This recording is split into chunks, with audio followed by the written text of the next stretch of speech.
Good morning students. Previous lecture में हमने discuss किया था कि how to find the complementary function of a linear differential equation with constant coefficient. अचर गुणांकों के साथ एक रेखिक अवकल समीकरण अगर हमारे पास हो तो हमने बताया था कि उसका जनरल सॉल्यूशन व्यापक हल जो होता है वो दो पार्ट्स में हम देते हैं, कॉम्प्लीमेंट्री फंक्शन पूरक फलन और पर्टिकुलर इंटीग्रल विशिष्ट समाकलन। और प्रीवियस लेक्चर में हमने ये भी डिस्कस किया था कि कॉम्प्लीमेंट्री फंक्शन जो है पूरक फलन जो है वो हम किस तरह से निकालते हैं। आइए आज कुछ प्रॉब्लम्स उस पर डिस्कस करते हैं।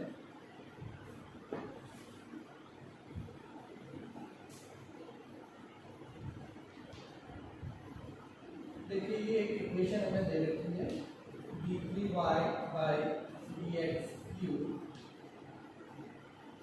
Minus 6 d2y by dx square plus 11 dy by dx minus 6y equal to 0।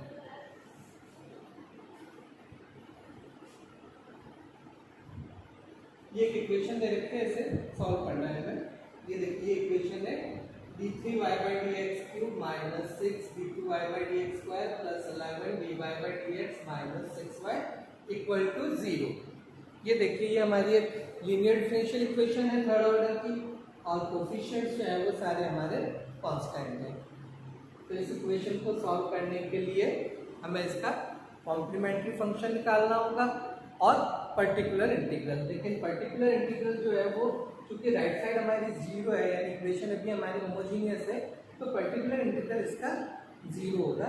तो इसका जो सोल्यूशन है, जनरल सोल्यूशन जो आएगा वो केवल कॉम्प्लीमेंट्री फंक्शन जो होगा वही इसका जनरल सोल्यूशन है। अब कॉम्प्लीमेंट्री फंक्शन कैसे निकालते हैं ये हम कल डिस्कस कर चुके हैं। देखिए हम देखते हैं वापस से।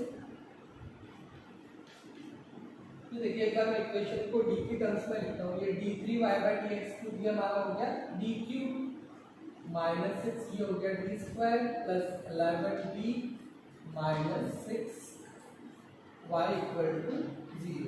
ये हमारी इक्वेशन है।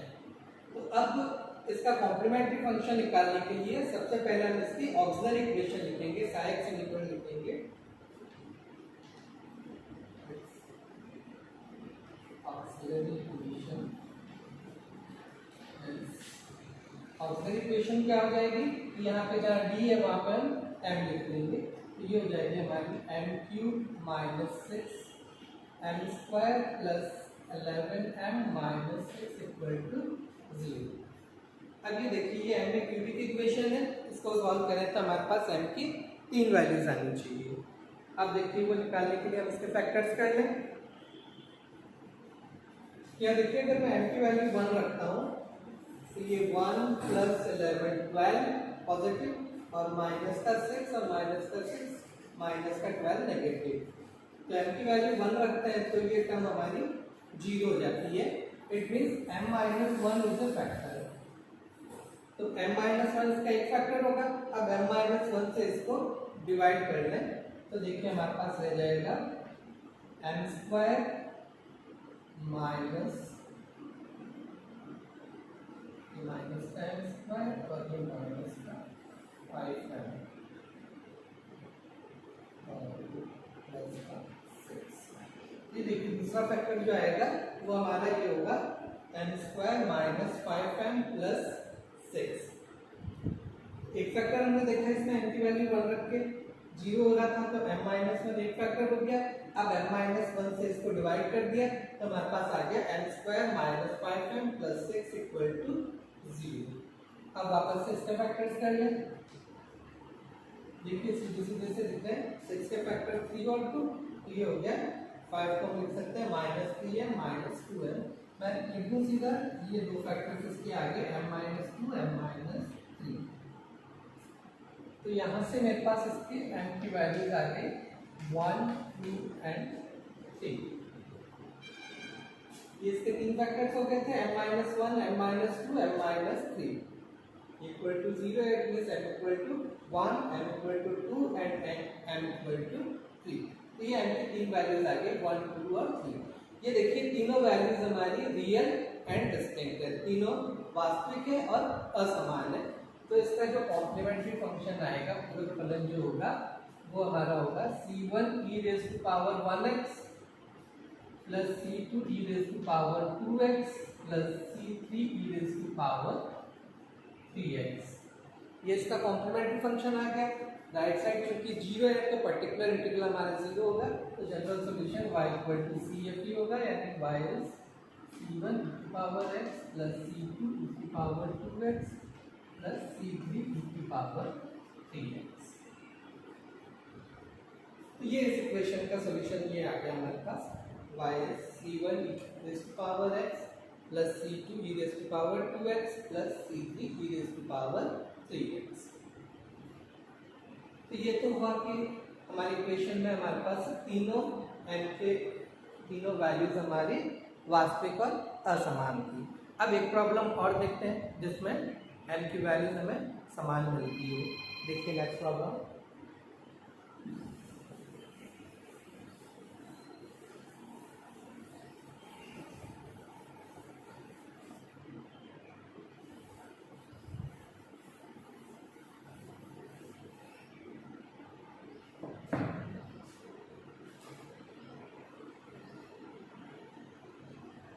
नेक्स्ट एक ये देखिए, ये हमें दे रखा है d3y by dx cube minus d square y upon dx square minus dy by dx plus y equal to 0। ये देखिए फिर से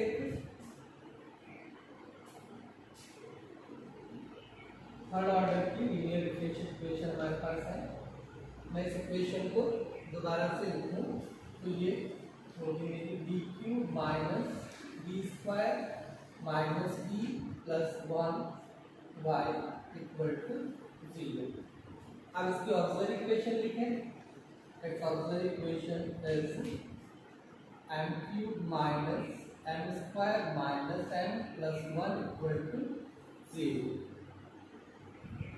अब देखिए ये एम क्यूबिक इक्वेशन है, इसको सॉल्व करें। यहाँ देखिए इन दोनों टर्म्स में से एम स्क्वायर कॉमन ले अगर तो अंदर मेरे पास रह जाता है एम माइनस 1, यहाँ से एम रह जाएगा, यहाँ से माइनस 1 रह गया, और इन दोनों में से माइनस कॉमन ले तो अंदर फिर से एम माइनस 1 कर। अब एम माइनस 1 इन दोनों में से कॉमन आ जाएगा,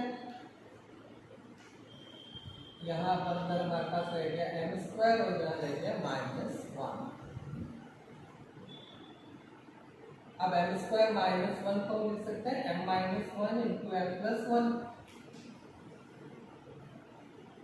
तो अब यहाँ से अगर हम देखते हैं तो इस बार जो एम की वैल्यू मुझे मिल रही है वो मेरे पास आ रही है M minus 1 equal to 0 means m equal to 1, m minus 1 equal to 0 means m equal to 1, and m plus 1 equal to 0 means m equal to minus 1। तो इस बार m की तीन वैल्यूज जो आ रही है 1, 1 एंड माइनस 1। तो ये देखो ये दो वैल्यूज जो है वो रियल तो है लेकिन इक्वल है, और थर्ड वैल्यू भी हमारी रियल है। तो इस बार जो हमारा कॉम्प्लीमेंट्री फंक्शन आएगा वो इस तरह से होगा। ये देखिए दो वैल्यूज इक्वल है तो इनके करस्पॉन्डिंग हमें मिलेगा xc1 plus xc2 into E raise to power x plus ये अनइक्वल है इसके लिए हो जाएगा c3 raise to power minus x। तो हमारा सोल्यूशन जो है राइट साइड क्योंकि फिर से जीरो है तो पर्टिकुलर इंटीग्रल हमें नहीं मिलना है, केवल कॉम्प्लीमेंट्री फंक्शन आएगा। तो सोल्यूशन हो गया y is equal to c1 plus xc2 E raise to power x plus power minus. तो ये हमने देखा कि अगर दो रूट्स हमारे रियल और इक्वल हो तो इनके हमारे सीएफ जो है वो इस तरह से मिलेगा। अब देखिए नेक्स्ट प्रॉब्लम हम देखते हैं जिसमें हमें इमेजिनरी रूट्स मिलते हैं।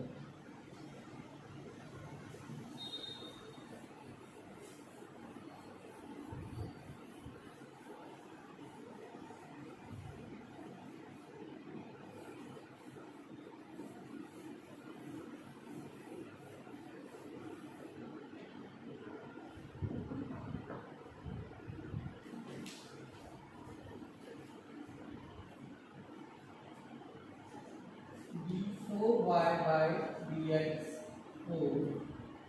Plus a4y equal to 0। ये देखिए ये इक्वेशन दे रखी है मैं d4y/dx4 plus a4y equal to 0। इसे सॉल्व करना है हमें। पहले मैं इस इक्वेशन को एक d की फॉर्म में लिख लेता हूँ। तो ये हो गया हमारा d4 plus a4y equal to 0। अब इसकी ऑक्सिलरी इक्वेशन लिखते हैं। Auxiliary equation is m4 plus a4 equal to 0।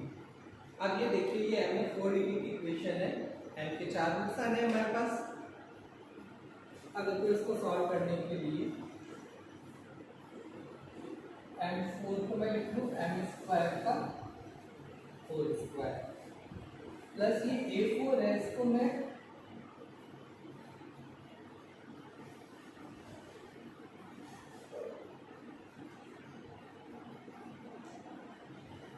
Minus of iota a square का होल स्क्वायर ऐसे लिखूं। a स्क्वायर का स्क्वायर तो a4 हो ही गया, आयोटा स्क्वायर -1 और ये बार माइनस माइनस माइनस प्लस हो गया। इसको मैंने a4 को इस तरह से लिख दिया माइनस आयोटा a स्क्वायर का स्क्वायर। अब ये देखिए ये हमारा a square minus b square type की चीज होगी।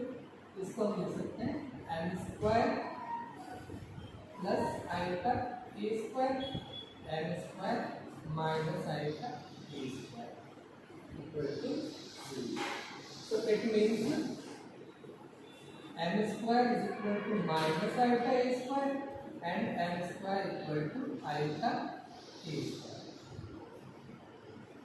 ये देखिए ये मेरे पास m की दो वैल्यूज आ गई। ये देखिए ये वैल्यूज आई है हमारे पास m स्क्वायर की। तो अब मैं यहाँ से अगर m देखता हूँ तो m की एक वैल्यू होगी root of this one plus minus root of minus iota into a और m की दूसरी वैल्यू मेरे पास आएगी plus minus root of iota a। तो ये देखिए ये m की 4 वैल्यूज है plus minus root of minus iota है और plus minus root of iota है। अब ये रूट ऑफ आयोटा और रूट ऑफ माइनस आयोटा ये क्या होंगे, ये भी निकालने पड़ेंगे क्योंकि इमेजिनरी रूट्स जो है वो हमारे alpha plus minus iota beta type की फॉर्म में होनी चाहिए। रूट आयोटा या रूट माइनस आयोटा के टर्म्स में ये नहीं हो सकते। तो ये देखिए इनकी वैल्यूज निकालने के लिए देखिए अगर मैं 1 प्लस आयोटा का होल स्क्वायर लूँ तो ये देखिए ये क्या बनता है हमारा, ये होल स्क्वायर अगर हम खोलें ये हुआ 1 plus 2 iota plus iota square. Iota square हमारा -1 होता है, ये 1 से ये 1 कैंसिल, ये रह गया 2 आयोटा। तो यहाँ से मैं कह सकता हूँ कि iota is 1 plus iota square upon 2। ये 2 आयोटा का 2 अपन निकल लिया है तो आयोटा हो गया हमारा 1 plus iota square by 2। Root iota हमारा हो गया 1 प्लस आयोटा अपॉन रूट 2। और इसी तरह से अगर मैं 1 माइनस आयोटा का होल स्क्वायर लेता तो ये हमारा होता 1 minus 2 iota plus iota square is equal to 1 minus 2 iota minus 1 और फिर माइनस 2 आयोटा। तो माइनस आयोटा को मैं लिख सकता हूँ 1 minus iota whole square by 2 and it means root of minus iota is 1 minus iota by root. तो ये देखिए हमारे रूट आयोटा और रूट माइनस आयोटा की वैल्यूज मैंने निकाल दिए। तो रूट आयोटा हमारे पास आ रहा है 1 प्लस आयोटा अपॉन रूट 2 और रूट माइनस आयोटा अपना है 1 माइनस आयोटा अपॉन रूट 2। अब ये वैल्यूज वहां रख लें।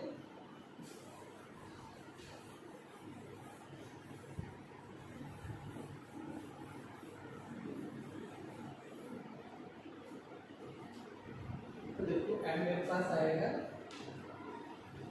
Plus minus root minus iota था, रूट माइनस आयोटा मेरा है 1 minus iota upon root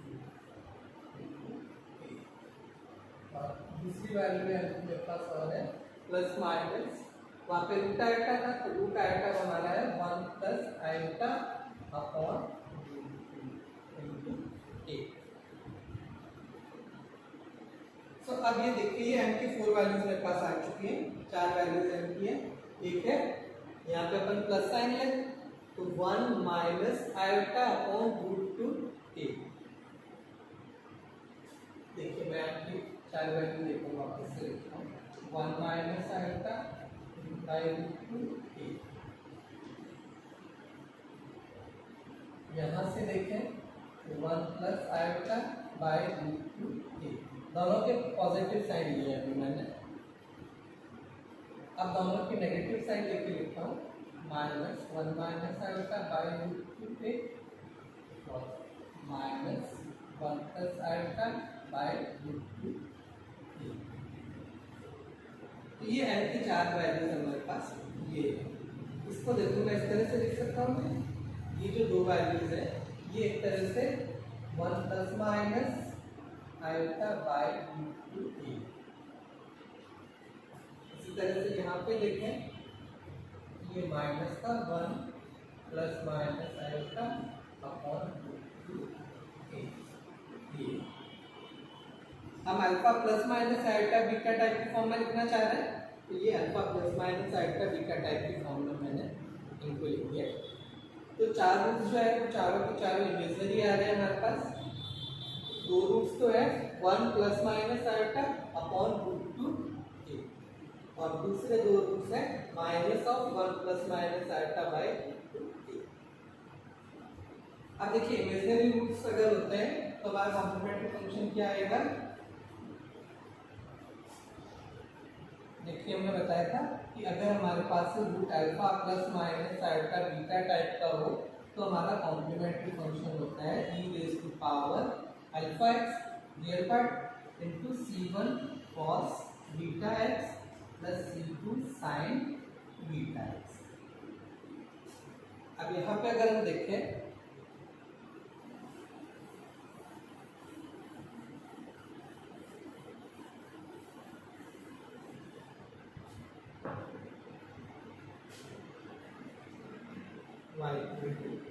particular integral 0 है तो हमारा सॉल्यूशन केवल कॉम्प्लीमेंट्री फंक्शन के टर्म्स में ही आएगा, तो मैं सीधे y इक्वल टू लिख रहा हूँ।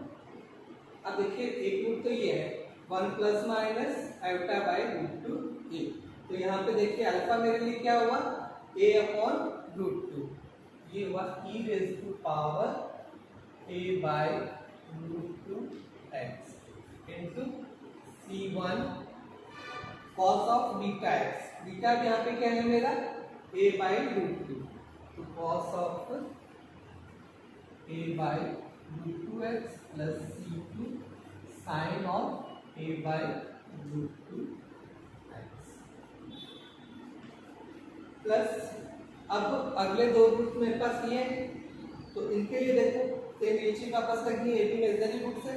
तो यहाँ पे देखो अल्फा क्या हुआ मेरा minus a by root two, तो ये होगा e raise to power minus a by root two x into c3 cos of, अब बीटा स्क्वायर क्या है minus a by root two, तो cos of minus a by root two x. cos of minus theta cos theta ही होता है तो cos में या माइनस का तो फर्क नहीं रहेगा, ये cos of dx by root two ही रहा plus c4 sine of minus a by root two x, वो हो जाएगा माइनस का sine a by root two x, वो माइनस साइन में आगे शिफ्ट कर लेता हूँ। तो यहाँ c4 कांस्टेंट है ना, तो कांस्टेंट की वैल्यू अपन प्लस में लें चाहे माइनस में लें कुछ भी नहीं फर्क पड़ता है, कांस्टेंट हमारा कुछ भी हो सकता है। तो यहाँ पे हमने c of sine of a by root two X भी लिख देंगे, क्योंकि ये जो प्लस माइनस का फर्क जो आ रहा है ना ये हमारे कॉन्स्टेंट्स में एडजस्ट हो जाएगा। ये माइनस का a बाई रूट टू था ना, हम इसको इस तरह से भी लिख सकते थे कि यहाँ ये माइनस में यहाँ शिफ्ट करता अगर अंदर ये माइनस हो इस तरह से बन जाता -1 प्लस आयोटा बाई रूट 2। तो ये माइनस प्लस हो चाहे प्लस माइनस हो, इससे हमें कोई फर्क नहीं पड़ेगा, लेकिन अल्फा जरूर चेंज हुआ हुआ है। अल्फा हमारा -a/√2x है। तो ये इस तरह से चारों रूट्स हमारे पास इमेजनरी है, तो ये कॉम्प्लीमेंट्री फंक्शन या इसका जनरल सॉल्यूशन जो हमारे पास आ रहा है वो इस तरह से आ गया, y e⁻a/√2x into c1 cos of a/√2x plus c2 sin of a/√2x plus e⁻a/√2x into c3 cos of a/√2x plus c4 a/√2x। ये हमारा इसका जनरल सॉल्यूशन हो गया।